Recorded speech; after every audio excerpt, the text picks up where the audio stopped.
किसी पोते के दादा का सिर्फ नाम नहीं है। इमाम अहमद रजा सिर्फ किसी बेटे के बाप का नाम नहीं है। इमाम अहमद रजा गौसे आजम की अमानत का नाम है।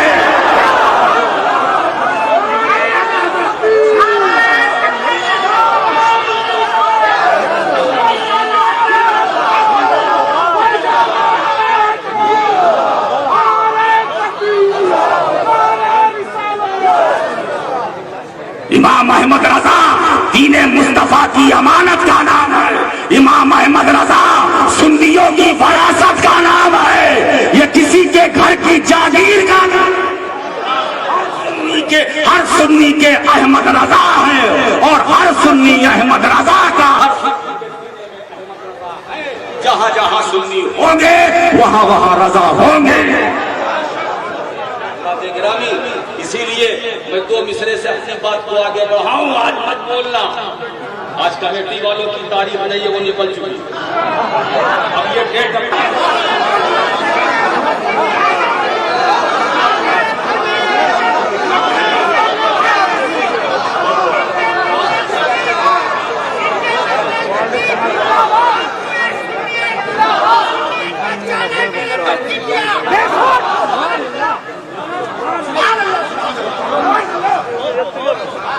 से मदीनतुर रसूल में हाजिरी की सआदत हासिल करना ना चाहे, वो जाता है तो तनहा नहीं वसीला बनाता है। तेरी सरकार में लाता है रजा उसको शफी जो मेरा गौस है और लाडिला बेटा तेरा। ए अल्लाह के रसूल, मैं आपके दरे पाक पर हाजिर हूँगा मगर तेरे लाल को अपना वसीला बनाकर हाजिरी दूंगा। ये है आदम को अपना शफी बनाना, मदीनतुर रसूल तक पहुंचना और कुर्बे मुस्तफा हासिल करने के लिए अब्दुल कादिर जीलानी को वसीला बनाना। यह है आले रसूल के कदमों को अपनी पेशानी पर मलना। यह है मसलक आला हज़रत। सादाते किराम के लिए अपना साफा खोल कर बिछा देना। यह है मसलक आला हज़रत। मसलक आला हज़रत ये खोखला नारा नहीं है। ये दोस्तों ये नारा लगाते हैं, मेरी उनसे अपील है कि इसका भरम भी रखें। इसका मसलक आला हज़रत की बात करता हूँ। एक साहब ने कहा या रसूल अल्लाह न कहो। मैंने कहा अच्छा भैया नहीं कहेंगे। मैंने कहा ठीक, फिर क्या कहे? बोले या अल्लाह कहो। या अल्लाह। मैंने क्या कहा? ऐसा या अल्लाह न कहो। बोले ये क्यों? कहा या रसूल अल्लाह कहना शिर्क। मैंने कहा अगर या रसूल अल्लाह कहना शिर्क तो या अल्लाह कहना ये कौन सा ईमान है? या अल्लाह अगर या रसूल अल्लाह कहना गलत है तो या अल्लाह कहना गलत है, मैं इसको साबित करूं। और अगर या रसूल अल्लाह कहना सही है तो या अल्लाह कहना सही है। और या अल्लाह हम जो कहते हैं या तुम कहते हो उसी में तो या रसूल अल्लाह छुपा है। अब हम तो हमारा काम सिर्फ उठाना, छुपा है, खोलना, निकालना है बाहर। अच्छा ये बताओ या अल्लाह कहते हो ना, या अल्लाह कहकर तुम किसको बुलाते हो? अल्लाह को। अल्लाह को बुलाते हो? बोलो अल्लाह को बुलाते हो। हमें उसको बुलाते हो जो तुम्हारी शहरत से ज्यादा करीब। नहनो अक़रबु इलैहि मिन हब्लिल वरीद। हम बंदे की शहरत से ज्यादा करीब, अकरब, जो तुमसे करीब है उसको पुकारते हो। पुकारा किसे जाता है? काम आएगा। पुकारा किसे जाता है? जो दूर हो। या पुकारा उसे जाता है जो करीब हो, गैर मुतवज्जो हो। जो करीब हो मगर ध्यान न दे। मिसाल के तौर पर मौलाना सलामतुल्लाह साहब मेरे करीब है कि नहीं? अब उधर देख रहे, मैंने कहा या सलामतुल्लाह। क्यों? करीब तो है मगर ध्यान मेरी तरफ नहीं था, इसीलिए हमने पुकारा। तो पुकारने के पीछे तो हिकमत है। पुकारा उसे जाता है जो दूर हो या उसे जाता है जो करीब हो लेकिन गैर मुतवज्जे हो। ध्यान कहीं और हो। या अल्लाह कहकर किसे पुकारते हो? अल्लाह की जात को, अरे उसकी जात तो करीब है, मुतवज्जे भी है। और मुतवज्जे यहाँ पर मुफस्सिरीन की बोली बोल तवज्जो हम ऐसी तवज्जो जो उसकी शान के लायक है। तो खुदा की जात करीब भी है, मुतवज्जे भी है। तो जब खुदा करीब भी है, मुतवज्जे भी है, तो पुकारते किसको, क्यों पुकारते हो, क्यों या अल्लाह बोल बोल? तो जवाब ये है कि हम या अल्लाह कहकर खुदा की जात को नहीं पुकारते, उसकी रहमत को आवाज देते हैं। या अल्लाह कहकर हम खुदा की जात को नहीं आवाज देते हैं, उसकी रहमत को आवाज देते हैं। और खुदा की रहमत दूर भी होती है, करीब भी होती है, मुतवज्जे भी होती है, गैर मुतवज्जे भी होती है। ये तो तुम्हारे अमल पर निर्भर करेगा कि खुदा की रहमत तुमसे करीब भी है, दूर भी है, मुतवज्जे भी है, गैर मुतवज्जे भी है। तो या अल्लाह का मतलब या रहमत अल्लाह, अल्लाह का मतलब या रहमत अल्लाह। तो या अल्लाह का मतलब या रहमत अल्लाह है, तो उसी रहमतुल्लाह का नाम रसूलुल्लाह है, रसूलुल्लाह।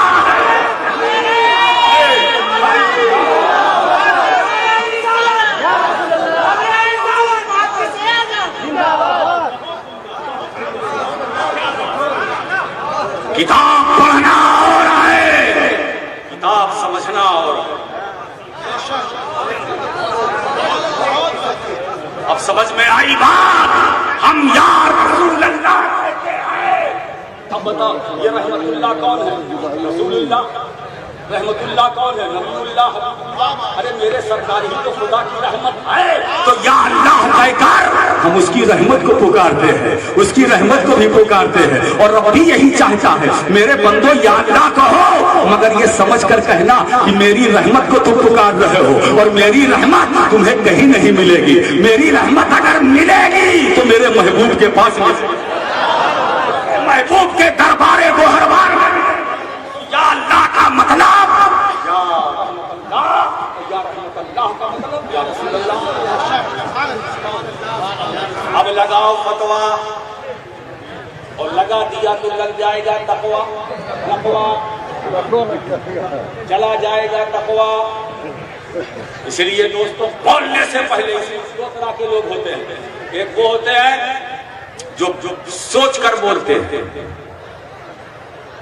सोच कर बोलते हैं, और एक वो लोग होते हैं जो बोल कर सोचते हैं। अब आप क्या करते हो मुझे नहीं मालूम। आप पहले सोचते हो कि बोलते हो? बोलो बोलो बोलो, पहले सोचते हो कि बोलते हो? अगर ऐसा करते हो तो बहुत अच्छा करते हो। पहले सोचा कीजिए फिर बोला कीजिए। जो सोच कर बोलता है उसके पांव कभी डगमगाते नहीं, और जो बोल कर सोचते हैं उनके पांव लड़खड़ाते हैं। बोल कर सोचा तो क्या, कुछ लोग वो है जो पहले लिखते हैं बाद में सोचते हैं। जब सोचाने वाला सोचाता है तब सोचते हैं। मेरे सामने तो हिफ्जुल ईमान, मेरे सामने तो बराहीने कातिया भी है, मेरे सामने तो तक़वियतुल ईमान भी है, मेरे सामने तो तहज़ीरुन नास भी है। लिखा पहले सोचा बाद में। और इतना आगे लिखते लिखते लिखते लिखते इतना आगे चले कि बैक होने में उन्हें प्रॉब्लम हो गई। इमाम अहले सुन्नत ने बहुत चाहा कि बैक हो जाओ, बैक हो जाओ, अभी सवेरा है, अभी सवेरा है। और एक बात बताऊं, लोग कहते हैं कि आला हज़रत में शिद्दत नहीं थी। नहीं, शिद्दत थी, शिद्दत थी, बिल्कुल गलत, शिद्दत नहीं थी। अगर शिद्दत होती तो 99 मुरासिलात में क्या जरूरत? अशरफ अली थानवी से एक दो नहीं 99 खत के जरिए उन्होंने वजाहत की। वो जवाब देते थे, ये सवाल करते थे, मगर 99 लेटर के बाद भी जब थानवी ने अपना मौक़िफ़ वही रखा, फिर इमाम अहले सुन्नत का कलम चला।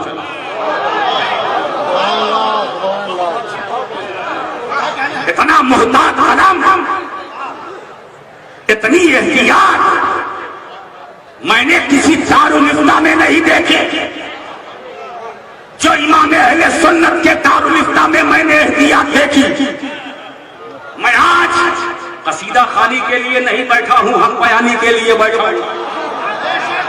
मैं भी जो बोल रहा हूं पहले सोच लिया था फिर बोल रहा हूं, ताकि मेरा बयान कोई उलटने पलटने ना पाए, उलटने पलटने ना पाए, और अगर कोई पलटाना चाहे तो पलटा ना सके, खुद पलट जाए। इसीलिए ये कलम, ये कलम वेरी वेरी डेंजरस, बहुत खतरनाक है ये कलम। इसी कलम से पैगंबर इस्लाम को गांव का माजल्ला चौधरी लिखा गया। इसी कलम से रसूल पाक के इख्तियारात तशरीफी से इनकार किया गया। इसी कलम से पैगंबर इस्लाम के इल्म गैब से इनकार किया गया। इसी कलम से नबी को माज़अल्लाह, नबी के इल्म को पागल मजनू बच्चे के इल्म से तशबीह दी गई। ये कलम इतना खतरनाक जिसको तुम अपने जेब में जीनत बना के रखे हुए हो, ये कलम तोड़ दो, इसे फेंक दो, इसे अपने घरों में न रखो। ये कलम लानत है, लानत, ये कलम लानत है, लानत। ये कलम बहुत खतरनाक है।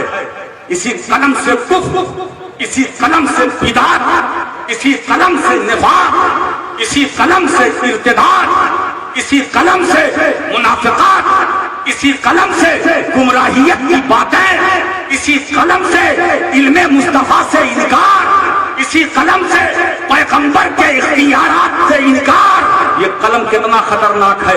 ये कलम खुदा की लानत है, खुदा की लानत है।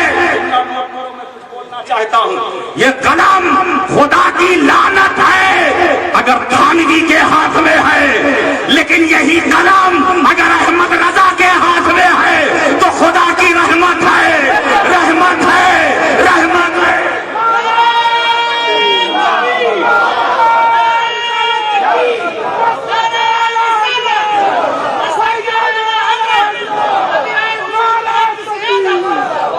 प्यारे, हम कलम नहीं देखते हैं, हम हाथ देखते हैं, क्योंकि हम इतना जरूर जानते हैं हाथ बदलता है तो कलम का मिजाज बदलता है, हाथ बदलता है तो कलम का मेयार बदलता है, हाथ बदलता है तो कलम की चाल बदलती है, हाथ बदलता है तो कलम की रफ्तार बदलती है, हाथ बदलता है तो कलम का क्राइटेरिया बदलता है, हाथ बदलता है तो कलम का रंग और ढंग बदलता है।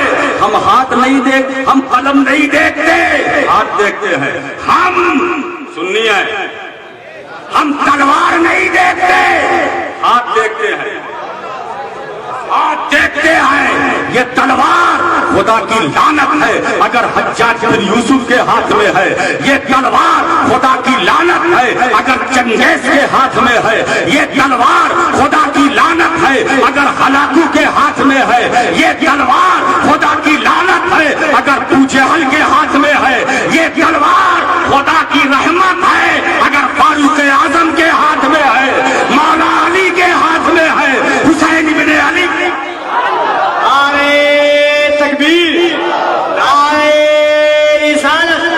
महबूबुल औलिया कॉन्फ्रेंस, कबीर हुजूर मुहद्दिस आज़म हिंद, शहजादे मुफक्किर मिल्लत अल्लामा सैयद राशिद मक्की मियां साहब। पढ़ाने वाला अगर लड़खड़ा रहा है तो पढ़ने वाले का क्या? जो गुरु का हशर होगा वही चलेगा। इसलिए अपने बच्चों को दारुल उलूम में भेजो, जो अहले सुन्नत का जहाँ नजरिया मिले, अकीदा मिले, वैसे दारुल उलूम में भेजो ताकि तुम्हारे बच्चों का अकीदा कभी डगमगाने ना पाए, नजरिया बहकने ना पाए, कभी उसके कदम। हम कुरान नहीं देखते, पढ़ाने वाला देखते। हम देखते हैं कि ये रहल कौन सा है, किस रहल पर ये कुरान, इसलिए कि हमें तो कुरान तो खुद कहता है युल्ले वही कसीरों में यहदी वही कहीं, ये कुरान तो वो है, कुरान अपने बारे में कहता है। बहुत से ऐसे हैं जो पढ़कर हिदायत याफ्ता हो गए, बहुत से ऐसे हैं जो गुमराह हो गए। इसका मतलब ये है कि कोई बात तो है, बात यही है पढ़ाने वाला देखो वाला हो अपना, यही है हम सबका सपना। पढ़ाने वाला अगर कुरान को किसी बदअकीदा से पढ़ोगे तुम भी बदअकीदा हो जाओगे, कुरान को किसी मुनाफिक से पढ़ोगे तुम भी मुनाफिक हो जाओगे, कुरान को किसी फासिक व फाजिर से पढ़ोगे तुम भी फासिक व फाजिर हो जाओगे, किसी गुलामे मुस्तफा से पढ़ोगे तुम भी गुलामे मुस्तफा बन जाओगे। याद रखो अपनों से पढ़ना। इसीलिए दोस्तों आज महबूबुल औलिया कॉन्फ्रेंस करके पत्थर चक्की और इसासखाने की कमेटी जो है ये कमेटी वालों ने और हमारे साथ जो अजीजुल कद्र हाफिज शौकत अशरफी सल्लमो है, अल्लाह इनकी उम्र में और इनके जितने साथी है, अराकीन है, सेक्रेटरी है, सदर है, सबके रिस्क में उम्र में बरकतें अता फरमाए। एक माहौल ऐसा बनाया है कि आज दाता महबूब शाह रहमतुल्लाह अलैह के आस्थाने से आज अहले सुन्नत वल जमात का नजरिया अकीदा राज लेकर के जाओ। हम अब वही काम करेंगे जो मसलके आला हजरत के मुताबिक होगा, जो मसलके आला हजरत पर चलेगा वो हमारा होगा, जो नहीं चलेगा वो हमारा नहीं। हजरत बिल्कुल तैयार हो गई और बिल्कुल पर खुशियां मनाएं, खुशियां मनाएं, खुशियां मनाएं। आज हम अल्लाह के फजल और उसकी रहमत पर खुशियां मनाने के लिए हम यहाँ और अल्लाह फरमाता है बोल रसूल कह दो बंदे घबराए ना, खुशियां मनाएं अल्लाह के फजल पर, अल्लाह की रहमत पर। तो दोस्तों इसका मतलब ये है कि जो जो खुदा का फजल है और जिस पर खुदा की रहमत है हम